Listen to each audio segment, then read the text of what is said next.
아멘. 제목을 따라합니다. 절망 중에 꿈을 꾸게 하시는 하나님. 하나님은 고통 중에 새 꿈을 꾸게 하십니다. 이게 하나님의 역설적인 원리인데, 하나님이 보통 꿈을 주실 때는 우리의 절망 가운데 또 좌절 가운데 있을 때 꿈을 주시는 하나님이십니다. 그래서 하나님의 말씀이 주로 어디에 임하냐면 광야에 임하고 또 사막에 임하고 또 감옥에 임하기도 합니다. 벼랑 끝에 섰을 때 하나님의 음성이 들려오고 또 때로는 병원 수술대 위에 있을 때 하나님이 환상을 보여주시기도. 왜 꿈을 주시는 걸까요? 그 꿈이 있어야 고난과 역경을 견뎌낼 뿐만 아니라 이겨낼 수가 있고 그리고 초월할 수 있기 때문입니다. 여러분, 꿈은 대단한 능력을 가지고 있습니다. 육체의 한계를 초월하기도 하고 나이를 초월하기도 하고 과거의 실패도 딛고 일어설 수 있게 하는 게 하나님이 주시는 꿈입니다. 꿈을 가져야 합니다. 하나님이 주시는 꿈, 모든 상실을 초월할 수 있도록 도와주는 것이 하나님의 꿈입니다. 오늘 우리가 읽은 이사야 60장 말씀은 절망 가운데 있는 이스라엘 백성들에게 주시는 하나님의 메시지, 하나님의 꿈입니다. 예루살렘 성벽이 회파되었습니다. 성전이 무너졌습니다. 그때 하나님께서 환상을 보여주시면서 성전과 성벽이 다시 재건이 되고 그리고 멸시를 받던 이스라엘 백성과 하나님의 백성들이 다시 영화롭게 되는 그런 꿈을 하나님이 보여주시는 것입니다. 믿음으로 산다는 것은 뭐냐? 꿈꾸며 사는 것입니다. 믿음은 바라는 것들의 실상이라고 했습니다. 바라는 것들의 실상, 바라는 것, 이게 꿈이잖아요. 이게 비전이잖아요. 이게 환상이잖아요. 또 우리의 삶 속에 목표에 속하는 것입니다. 놀라운 사실은 하나님이 우리에게 주시고 싶은 게 있는데 그것을 주실 때는 반드시 먼저 보여주신다는 거예요. 먼저 보게 한다는 거예요. 우리를 통해서 이루시고자 하는 것이 있는데 그것을 먼저 보여주시는 것입니다. 그게 바로 비전이라고 얘기하기도 하고 환상 또는 꿈이라고 말하기도 합니다. 여러분, 꿈을 가져야 합니다. 꿈이 없는 백성은 망한다고 했습니다. 여러분, 개인적으로 또 가정적으로 또 자녀적으로 교회적으로 꿈을 가져야 합니다. 그것도 하나님이 주시는 꿈을 가져야 합니다. 어떻게 하나님의 꿈을 가질 수가 있을까요? 어떻게 하나님의 비전을 가질 수가 있을까요? 첫째, 하나님을 바라봄을 통해 비전을 갖게 하십니다.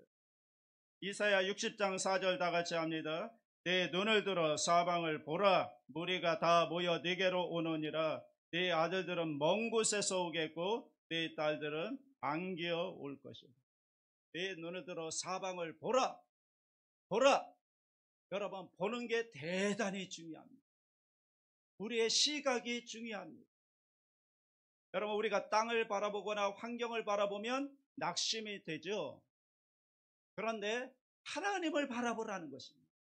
하나님이 보게 하는 것을 바라보라는 것입니다. 우리 시야가 굉장히 중요합니다. 본다는 게 왜 이렇게 중요할까요? 우리는요, 보는 것을 소유하게 되어 있어요. 보는 것을 담게 되어 있어요. 보는 것을 가보게 되어 있어요. 또 보는 것을 따라서 행동하게 되어 있고요. 보는 것을 닮아가게 되어 있습니다. 여러분, 우리가 어디로 여행을 가더라도 먼저 보지 않습니까? 인터넷을 뒤져서 본 다음에 그곳을 가는 것입니다. 그렇기 때문에 우리가 보는 것을 소유하고 보는 것을 따라 나아가는 것입니다. 하나님께서 아브라함에게 자주 하시는 말씀이 뭐냐면 아브라함에게 하나님은 항상 바라보라고 말씀합니다. 아브라함이 절망하고 낙심할 때마다 찾아오셔서 아브라함에게 바라보라고 말씀합니다. 창세기 13장 14절 15절 다 같이 합니다. 롯이 아브라함을 떠난 후에 야훼께서 아브라함에게 이르시되 너는 눈을 들어 너 있는 곳에서 북쪽과 남쪽 그리고 동쪽과 서쪽을 바라보라. 보이는 땅을 내가 너와 네 자손에게 주리니 영원히 이르리라. 롯이 떠난 다음에 아브라함에게 찾아오셔서 눈을 들어서 동서남북을 바라보라는 거예요. 네가 바라보는 것을 주겠다는 거예요. 바라보는 것. 땅 뭐 주겠다고 안 했습니다. 네가 바라보는 것 준다는 거예요. 그러니까 바라보는 게 얼마나 중요합니까? 바라보는 것을 준 것. 그런데요, 롯이 있을 때는 안 보였어요. 그런데 롯이 떠난 다음에 보니까 보이는 겁니다. 하나님은 꼭 그렇게 역사하실 때가 많습니다. 뿐만 아니라 지금 아브라함이 보고 있는 땅의 티끌을 보면서 이렇게 말씀하십니다. 네가 보는 땅뿐만 아니라 네가 바라보는 저 티끌과 같이 너의 후손이 많게 될 것이다. 이렇게 말씀합니다. 하나님이 자꾸 그림을 보여주시고 보게 하십니다. 그러므로 여러분, 우리는 날마다 꿈을 꾸어야 됩니다. 날마다 바라보아야 됩니다. 저는 날마다 꿈을 꿉니다. 오늘 또 꿈을 꿉니다. 어떻게 우리가 꿈을 꿀 수 있을까요? 어떻게 우리가 비전을 가질 수가 있을까요? 제가 배운 몇 가지를 여러분과 함께 나누고 싶습니다. 첫째로, 하나님의 말씀을 통해 비전을 갖게 됩니다. 우리가 하나님의 말씀을 읽고 묵상하다 보면 꿈이 생기는 것입니다. 왜냐하면 하나님이 이 말씀 속에 성령의 감동으로 말미암아 하나님의 꿈을 심어 놓았기 때문에 말씀을 읽고 묵상하다 보면 반드시 꿈을 갖게 되어 있는 것입니다. 올 한 해 여러분의 말씀을 읽고 묵상하는 가운데 하나님이 주시는 꿈을 갖게 되시기를 주의 이름으로 축복합니다. 둘째로, 기도를 통해 비전을 갖게 됩니다. 가끔은 이 꿈과 현실이 너무 차이가 있기 때문에 눈을 뜨면 안 될 것 같은데, 환경을 바라보면 안 될 것 같은데, 눈을 감고 하나님 바라보고 기도하면 될 것 같아요. 그래서 우리가 눈을 감고 기도를 해야 되는 거예요. 그런데 놀라운 것은 기도를 하게 되면요, 망원경처럼 멀리 보게 되고요, 현미경처럼 세밀하게 보게 됩니다. 우리가 기도하는 것들을 하나님이 응답을 하신다고 했습니다. 여러분, 우리가 기도할 때 하나님께서 하나님의 이름과 하나님의 능력의 명예를 걸고 우리에게 약속을 했습니다. 예레미야 33장 3절 다 같이 합니다. 너는 내게 부르짖으라. 내가 내게 응답하겠고 네가 알지 못하는 크고 은밀한 일을 내게 보이리라. 그래서 우리가 기도한다면은 하나님이 어떻게 응답하시는가를 두리번거려야 됩니다. 하나님은 분명히 약속했습니다. 너희가 기도하면 반드시 응답해 주겠다는 겁니다. 크고 놀라운 일을 보여주겠다는 것입니다. 셋째로, 하나님의 사람들의 생애를 통해 비전을 갖게 됩니다. 저는 요셉을 좋아했습니다. 요셉을 연구하고 요셉을 읽으면서 꿈을 갖게 됐습니다. 또 다윗을 연구하면서, 또 모세를 연구하면서, 아브라함과 이삭과 야곱을 연구하면서, 다윗을 연구하면서, 바울을 연구하면서, 그 사람들을 공부하면서 꿈을 갖게 되는 것입니다. 둘째로, 하나님의 비전은 절망 중에 있는 사람들에게 강렬하게 임합니다. 이사야 60장 22절 다 같이 합니다. 그 작은 자가 1000명을 이루겠고 그 약한 자가 강국을 이룰 것이라. 때가 되면 나 야훼가 속히 이루리라. 그러니까 이 작은 자에게, 약한 자에게 비전을 주시는 거예요. 이스라엘 백성들이 버림을 받고 미움을 받고 멸시를 받았는데 그들에게 하나님이 비전을 주시는 것입니다. 이사야 60장 14절 15절도 같이 읽습니다. 너를 괴롭히던 자의 자손이 몸을 굽혀 내게 나오며 너를 멸시하던 모든 자가 네 발 아래에 엎드려 너를 이끌어 야훼의 성읍이라. 이스라엘의 거룩한 이의 시온이라 하리라. 전에는 네가 버림을 당하며 미움을 당하였으므로 네게로 가는 자가 없었으나 이제는 내가 너를 영원한 아름다움과 대대의 기쁨이 되게 하리니.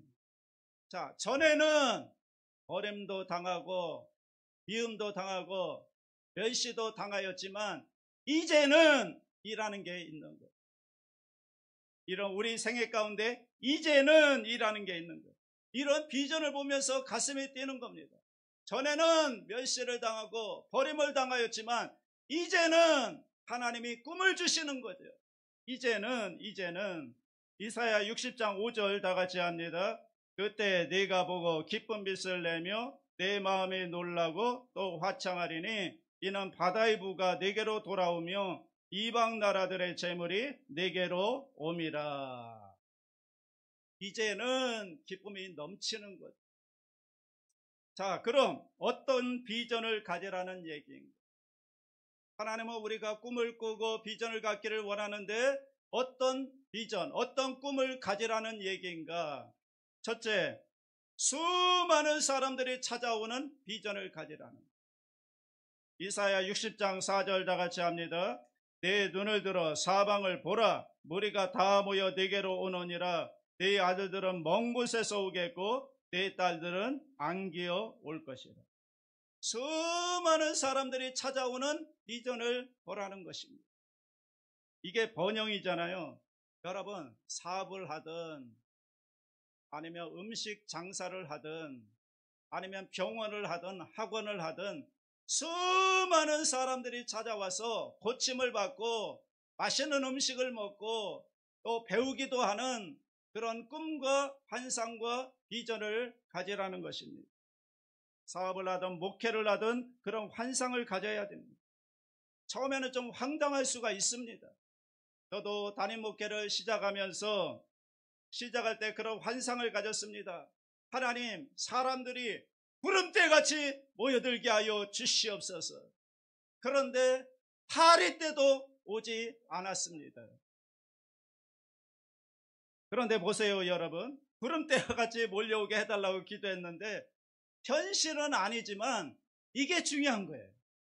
계속 기도하는 거예요. 계속 바라보는 거예요. 꿈을 갖고 기도하는 거예요. 그러면 언젠가는 그때가 아니면 다음 때라도 언젠가는 수많은 사람들이 구름대같이 몰려오는 현실을 보게 될 것입니다. 꿈은 반드시 이루어지게 되어 있습니다. 우리의 기도는 반드시 하나님의 응답하십니다. 하나님이 아브라함에게 그렇게 말씀하시죠. 하늘의 별처럼 바닷가의 모래알처럼 땅의 티끌처럼 수많은 자손이 너의 자손이 될 것이다. 아브라함 때는 안 이루어졌지만 나중에 이루어졌잖아요. 결국엔 이루어지는 거예요. 여러분, 안 된다고 생각하면 안 되는 거예요. 여러분의 말도 안 된다고 말하면 안 되는 거예요. 말이 중요해요. 왜냐하면 자기가 말한 것에 책임을 져야 되는 거잖아요. 에이, 목사님, 요즘은 안 돼요. 그러면 그분은 자기가 한 말에 책임을 져야 되기 때문에 끝까지 안 돼야 돼요. 잘 되면 기분 나쁜 거예요. 무조건 안 돼야 돼요. 왜냐하면 자기가 안 된다고 말했기 때문에. 에이, 요즘 교회 부흥 안 돼요, 목사님. 그럼 부흥되면 기분 나쁜 거예요. 왜? 자기가 안 된다고 말했는데 부흥되면 기분 나쁜 거예요. 그래서 그렇게 말해놓고 집에 가서 부흥이 안 되기를 간절히 기도할지도 몰라요. 왜냐하면 자기가 말한 것에 자기가 책임을 져야 하기 때문에. 여러분, 된다고 말하세요. 할 수 있다고 말하세요. 잘 될 거라고 말씀하세요. 흥해라 말하세요. 흥해라. 여러분, 아이들 코 풀 때 흥해라 한번 따라해 주십시오. 흥해라. 흥해라. 흥해라. 여러분, 우리의 말대로 되는 것입니다. 둘째로 풍성한 보화가 찾아오는 비전을 보라는 거예요. 이사야 60장 5절로 7절 다 같이 합니다. 그때 네가 보고 기쁜 빛을 내며 내 마음이 놀라고 또 화창하리니 이는 바다의 부가 네게로 돌아오며 이방 나라들의 재물이 네게로 옴이라. 허다한 낙타 미디안과 에바의 어린 낙타가 내 가운데 가득할 것이며 스바 사람들의 다 금과 유향을 가지고 와서 야훼 찬송을 전파할 것이며 게달의 양무리는 다 네게로 모일 것이요 드바요새 순양은 네게 공급되고 내 제단에 올라 기꺼이 받음이 되리니 내가 내 영광의 집을 영화롭게 하리라. 여러분, 하나님의 집에 수많은 재물과 보화를 가져와서 하나님께 드리는 것입니다. 그 얘기를 하는 것입니다. 여러분, 하나님이 우리에게 축복을, 재물의 축복을 주시는 이유는 먼저 그 재물을 하나님의 집에 가지고 와서 하나님께 드림으로 하나님의 영광을 받으시고, 그리고 이방 나라 선교와 전도를 위해서 사용하기 위해서 하나님이 우리에게 축복을 주시는 것입니다. 이사야 60장 8절로 9절도 보십시오. 다 같이 합니다. 저 구름같이 비둘기같이 그 보금자리로 날아가는 것 같이 날아오는 자들이 누구냐?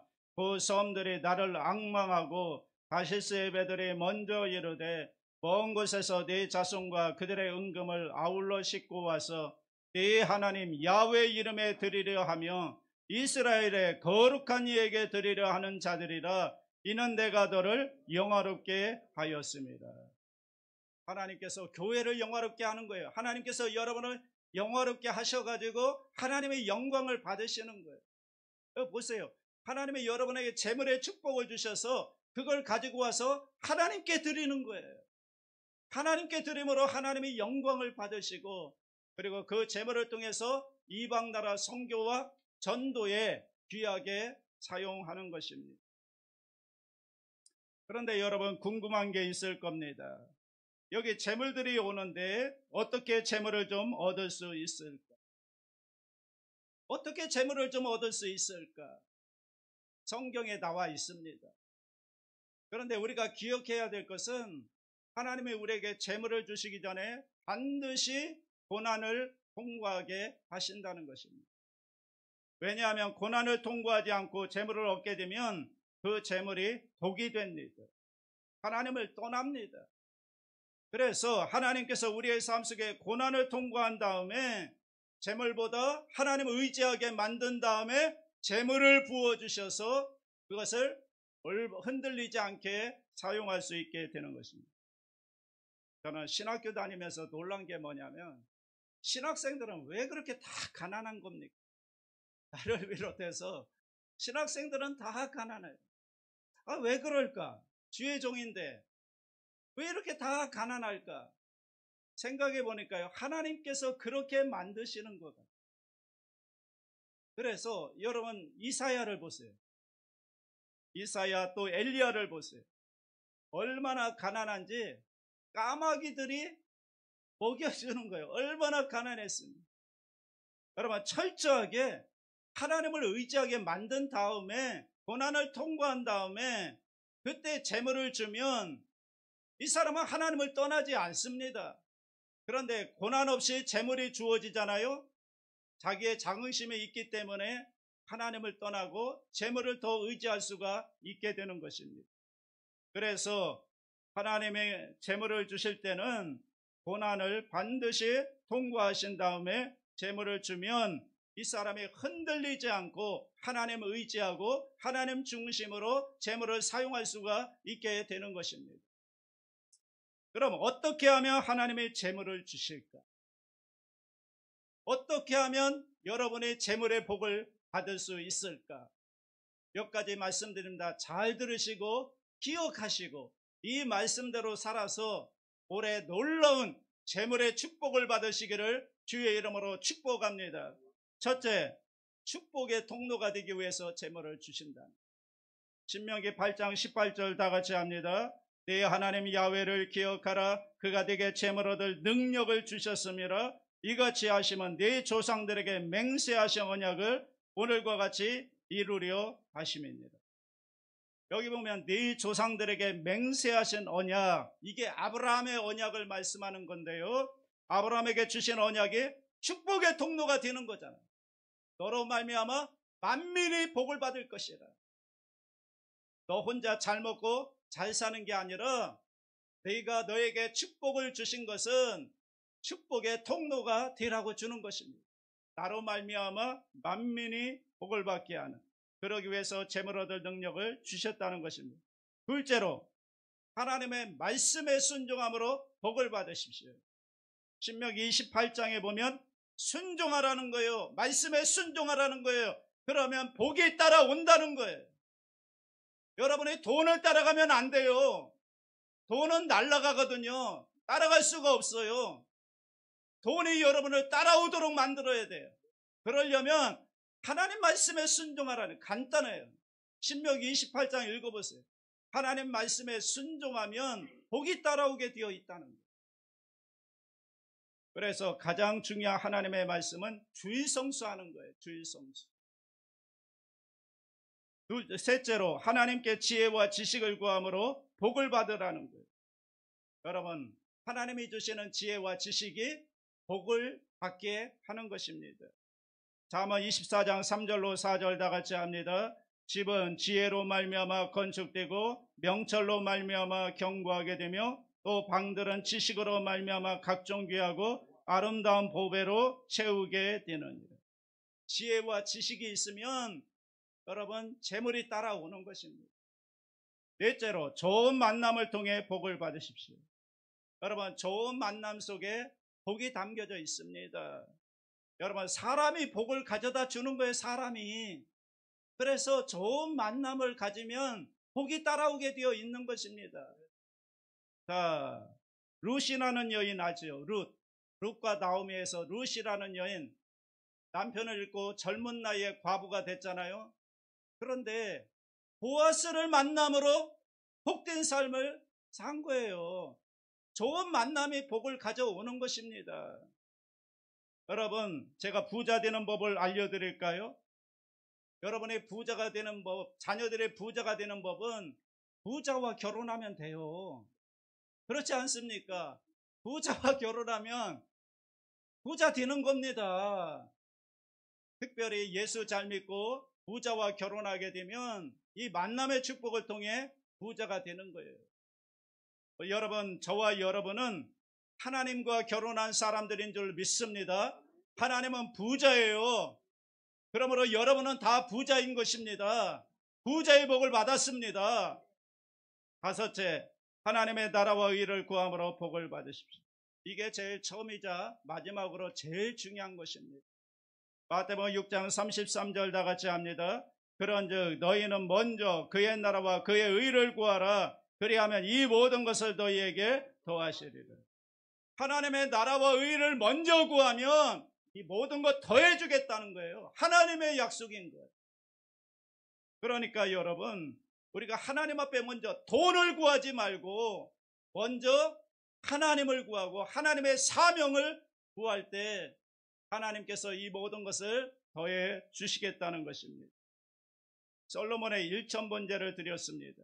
하나님이 너무너무 기뻐하셨습니다. 그래서 하나님이 솔로몬에게 찾아와서 내가 너에게 무엇을 해줄까 구하라 말씀했습니다. 그런데 놀랍게도 솔로몬은 부귀와 영화를 구하지 않았습니다. 뭘 구했죠?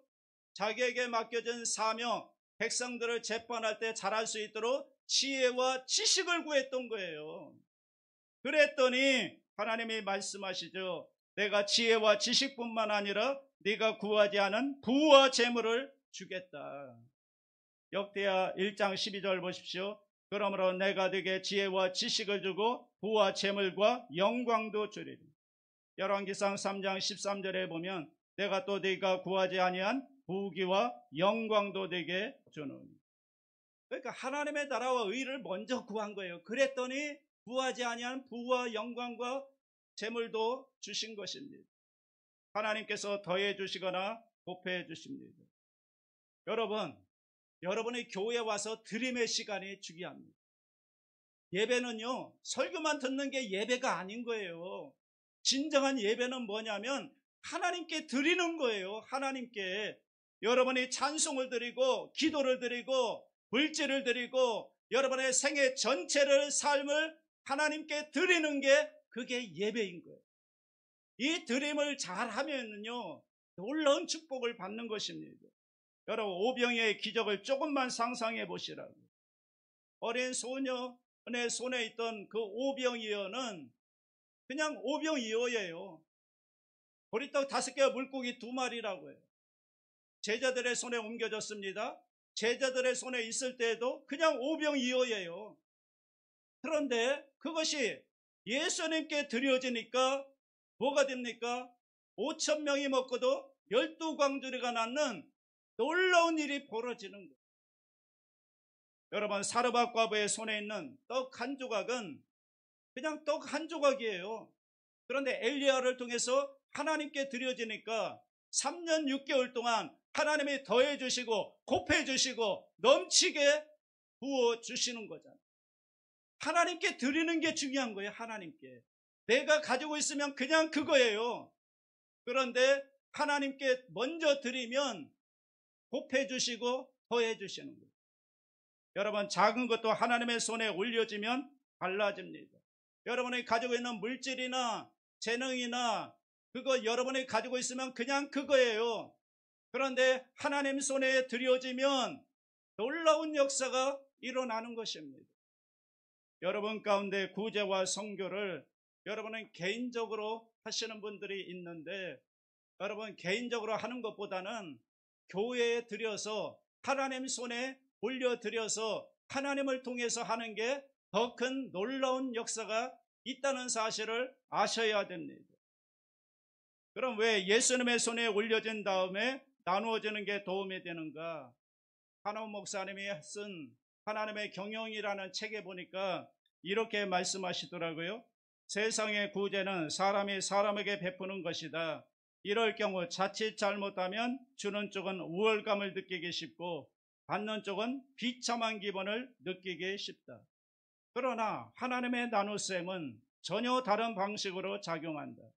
우리가 형제에게 나눠주는 것이 아니라 우리가 먼저 주께 드린 것을 주님이 나누어 주시는 것이다. 하나님의 나눗셈에는 축복의 씨앗이 필요하다고 했는데, 그 씨앗은 사람이 사람에게 나눠주는 것이 아니라 사람이 먼저 하나님께 예배하는 마음으로 드리는 것이다. 그것을 주님이 받으셔서 은총의 터치로 30배, 60배, 100배의 곱셈을 해서 사람들에게 나누어 주신다. 하나님의 나눗셈은 예배로 시작되는 나눔이다. 여러분, 오해하지 마시고 들으시기 바랍니다. 여러분의 개인적으로 선교하고 구제해 왔던 거 제가 칭찬해 드리고 싶고요. 앞으로 그렇게 해도 막지는 않겠습니다. 그러나 할 수 있다면 오늘 이사야에 나와 있는 것처럼 수많은 사람들의 재물을 가지고 하나님께 나와서 하나님께 드림으로 만물을 충만케 하시는 이 교회를 통해서 만물을 충만하게 하시는 일을 행할 때 하나님이 기뻐하신다는 사실을 잊지 마시기 바랍니다. 셋째로, 열방이 하나님께 예배하는 비전을 보라는 것입니다. 지금 열방이 주께로 오잖아요. 그래서 하나님께 예물을 드리잖아요. 그러면서 예배하는 겁니다. 예배. 열방이 와서 하나님께 예배하는 거죠. 넷째로, 모든 것이 역전되는 비전을 보십시오. 이사야 60장 15절 16절 다 같이 합니다. 전에는 내가 버림을 당하며 미움을 당하였으므로 내게로 가는 자가 없었으나 이제는 내가 너를 영원한 아름다움과 대대의 기쁨이 되게 하리니 네가 이방 나라들의 젖을 빨며 무당의 젖을 빨고 나 야훼는 네 구원자, 네 구속자, 야곱의 전능자인 줄 알리라.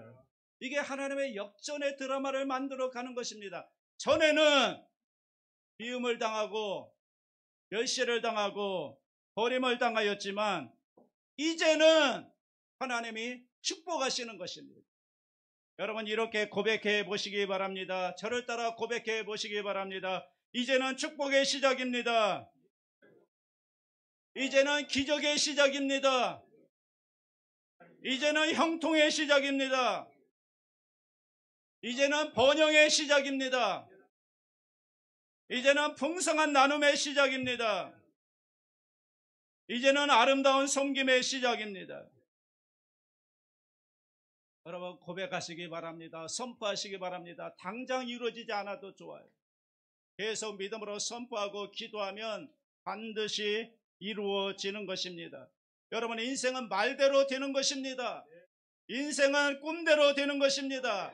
그리고 믿음대로 되는 것입니다. 성령 충만을 통해 선교의 대사명을 완수하는 그런 비전을 보시기 바랍니다. 이사야 60장 다음에 61장이 나오죠. 61장 1절에 보면 놀라운 하나님의 말씀이 있습니다. 이사야 61장 1절 다 같이 합니다. 주 야훼 영이 내게 내리셨으니 이는 야훼께서 내게 기름을 부으사 가난한 자에게 아름다운 소식을 전하게 하려 하심이라. 나를 보내사 마음이 상한 자를 고치며 포로된 자에게 자유를, 갇힌 자에게 노임을 선포하며. 성령의 역사로 세계로 복음이 선교되는 환상을 말씀하는 것입니다. 여러분, 성령께서 임하시니까 놀라운 일이 일어나는 것입니다. 여러분, 우리가 바라볼 건 뭘까요? 물질을 바라봐서는 안 됩니다. 환경을 바라봐서는 안 됩니다. 우리가 진짜로 바라봐야 될 건 하나님이신 줄로 믿습니다. 이사야 33장 2절 다 같이 합니다. 야훼여 우리에게 은혜를 베푸소서. 우리가 주를 앙망하오니 주는 아침마다 우리의 팔이 되시며 환난 때에 우리의 구원이 되소서. 여러분, 우리가 왜 잘 돼야 되죠? 우리가 왜 축복을 받아야 되죠? 영혼을 구원하기 위해서입니다. 선교하기 위해서입니다. 하나님께 영광 돌리는 축복의 통로가 되기 위해서 우리는 복을 받아야 될 줄로 믿습니다. 여러분, 성령님을 사모하시기 바랍니다. 성령 충만을 구하시기 바랍니다. 성령 충만이 열쇠예요. 성령님이 열쇠. 성령님이 우리를 선택하시고 보내시고 성령님께서 우리를 번영하게 하시는 영이신 것입니다. 그래서 우리가 영혼을 구원하기 위해서 헌신하는 것입니다. 올 한 해 동안 이 말씀이 여러분의 생애 축복의 말씀이 되시고 또 여러분의 자녀에게 축복의 말씀이 되시기를 주님의 이름으로 축원합니다. 기도